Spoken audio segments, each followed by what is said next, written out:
This is a 1987 Jeep Grand Wagoneer.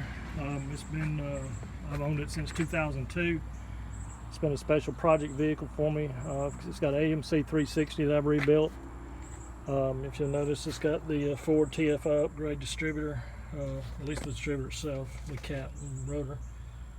It's been converted to General Motors fuel injection.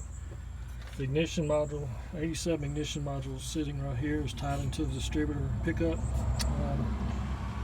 That module runs a GM fuel injection system, and I use this thing for both throttle body and multi-port systems to test equipment like ECMs and so forth. So if you'll notice, it's got multi-port fuel rail right here. This is the incoming fuel right there at my finger. That's the incoming high pressure fuel line. And if I want to run throttle body, I open this ball valve here, and that lets the fuel go to the back around the corner, and that goes into the throttle body regulator, which is, I think, on this particular, that throttle body is a, just notice it's got two vacuum leaks right there. These two ports need to be plugged up. But anyway, it's got a throttle body that I believe I got off eBay, and it said supposedly came off a 454 truck. So it's got heavy duty injectors, a 30 psi regulator on it. But again, if I want to run it as multi-port, I close this ball valve, and that shuts off fuel supply going to the throttle body. So now the fuel is redirected through this T to the fuel rails, and there's a regulator over on the other side that I built into it. You can barely see it, but there's a Buick regulator right here, V6 Buick regulator, and it maintains about 45 psi, and it's vacuum referenced to a manifold vacuum. So this engine's unique in that it's got both multi-port and throttle body fuel injection on the same motor. So in order to run the two systems, I had to swap PCMs.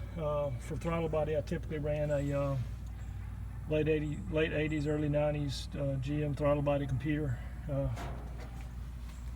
So let me show you that.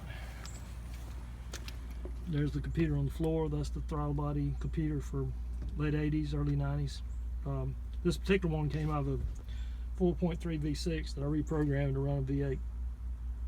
It was just them settings in the software to change it from 6 to 8 cylinders. And it's obviously custom programmed for AMC 360. So the spark timing tables and the fuel tables and everything else, VE tables, not fuel tables.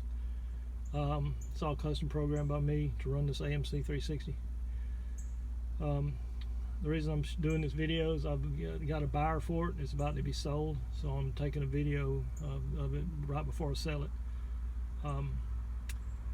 So it's been in my possession for a long time, and I hate to see it go. It's a really strong running engine, but it's just I got too many things to do, and I don't have enough time to do this vehicle right. So and this particular guy is a collector, and he's going to restore it, so I'm all for it. So anyway, thanks for watching.